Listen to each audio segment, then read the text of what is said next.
So I'm going to call this intelligent humility, intelligence, humility. There was a man who wife bought a cup that said, I don't need Google, I have my husband.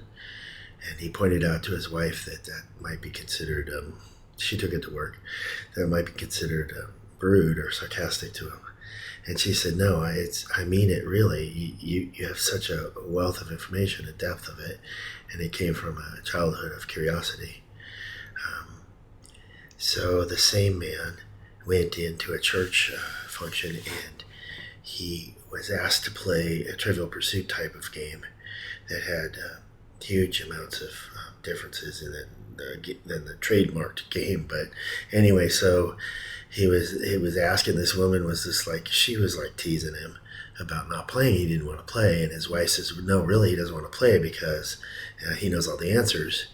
And she goes, what? So she thought she was going to tease him some more somehow. She thought it was her job to tease him. So she was bugging him, and he goes, well, of course, I don't do sports. I don't like sports. I don't memorize sports, but I know a lot of the other answers. And she said, okay. You know, she knew he wasn't arrogant, so she didn't think about it. So when they were starting to play the game, all of them, the whole group of them, they would ask him the questions after the person who was supposed to answer him. They would ask it to him, the same question, and he would answer them. Well, he didn't miss one. He got them all right, except for sports, which he said, I told you so. So she asked him in front of everybody, she goes, well, what's it like knowing everything? And he says, you know, the more you know, the more humble you are. And that's a good thing to repeat. The more you know, the more humble you are, because you know how much you don't know.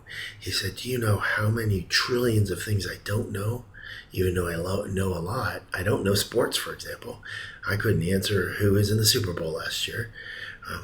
But so it's not knowing everything. It's knowing how much you know, and it's humbling. So anybody who's actually extremely intelligent is not arrogant about that intelligence.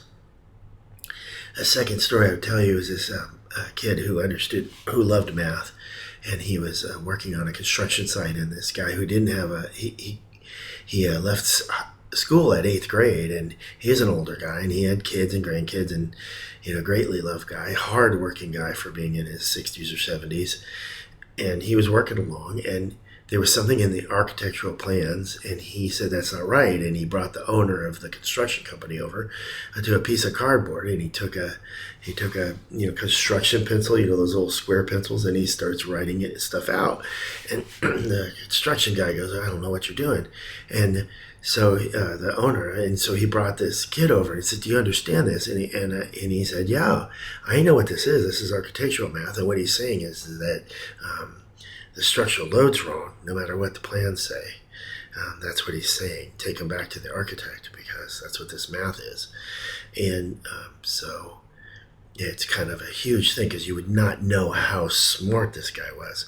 And he didn't graduate, he didn't even go to high school, but he was incredibly intelligent. I think that's true. And he was humble. He didn't have an arrogant bone in his body. And I think that truly intelligent people are humble. And it's called intelligent humility.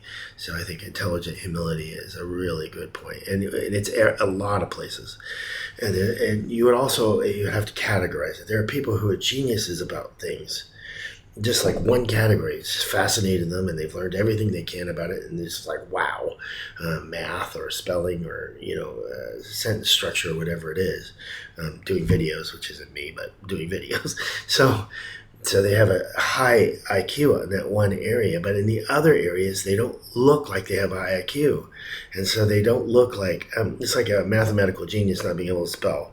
It makes you look not as intelligent you really are. And I have this philosophy, and I do it in business, and I do it at home, and it's that everybody has something that they are massively intelligent about. Everybody, with very few exceptions, and I'm sure there's always exceptions to every rule, so you can't really say everybody, but everybody has a place. Most people, majority of people have a place where they're smarter, they're smart, they're talented, or they're, it could be like a talent towards art or whatever. It's a talent, and everybody has one.